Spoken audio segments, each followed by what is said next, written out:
গতকালের সহিংসতায় বগুড়ায় ৬ জনের মৃত্যু হয়েছে। এখন সেখানকার পরিস্থিতি এবং নিহতদের পরিবারের বিষয় জানাতে বগুড়া থেকে ফোনে যুক্ত হচ্ছেন আরেক সহকর্মী জিএম সজল।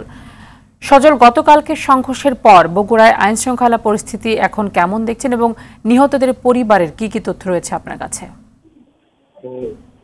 তা নিয়ে আপনি যেমন বলছিলেন, গতকাল আসলে পুরো বগুড়া রণক্ষেত্রে পরিণত হয়েছিল।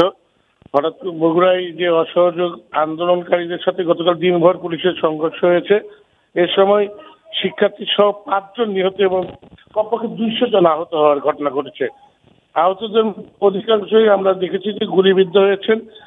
নিহতদের মধ্যে 4 জন বগুড়া শহরে এবং 1 জন দুপচাঁচিয়ায় প্রাণ হারিয়েছেন।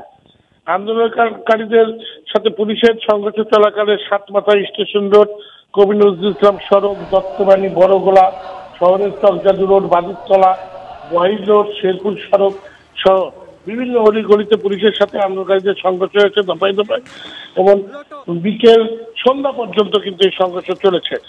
সন্ধ্যার পর থেকে সংঘর্ষ শিথিল হয়, কিন্তু এখনো কিন্তু শহরের বিভিন্ন স্থানে যে ধ্বংসযজ্ঞ, বিশেষ করে বগুড়ার যে ভূমি অফিস, শেরপুর পুলিশ বক্স, সদরের ট্রাফিক পুলিশ বক্স, ডাকঘর, দুপচাঁচিয়া থানা এসব জায়গায় হামলা হয়েছে।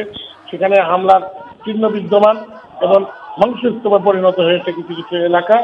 এবং যারা নিহত হয়েছেন তাদের লাশগুলো এখনো আমরা যেটা জানতে পেরেছি যে আজকে বগুড়া শহীদ জিয়াউর রহমান মেডিকেল কলেজ হাসপাতাল মর্গে 4 জনের লাশ রয়েছে। দুপুরের পরপর ময়নাতদন্ত শেষে তাদের পরিবারের কাছে লাশগুলো হস্তান্তর করা হবে বলে আমরা পুলিশের পক্ষ থেকে জানতে পেরেছি। এছাড়াও আজকে সকাল থেকেই বৃষ্টি হয়, সকাল থেকে কিন্তু তেমন কোনো আন্দোলনকারীদের দেখা যায়নি এবং তেমন কোনো ঘটনা ঘটেনি। এবং সন্ধ্যার পর থেকেই পুলিশ এবং সেনাবাহিনীর সদস্যদেরকে আমরা টহল দিতে দেখেছি বিভিন্ন এলাকায়, এবং আইন শৃঙ্খলা বাহিনী বলছে তাদের নিয়ন্ত্রণে রয়েছে এখন পর্যন্ত পরিস্থিতি।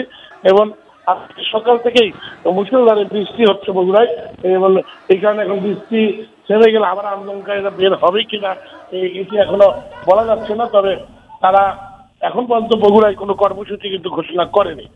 আর এই ছিল আমার কাছে সর্বশেষ।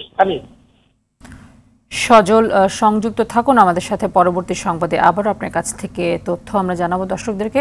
ধন্যবাদ আপনাকে।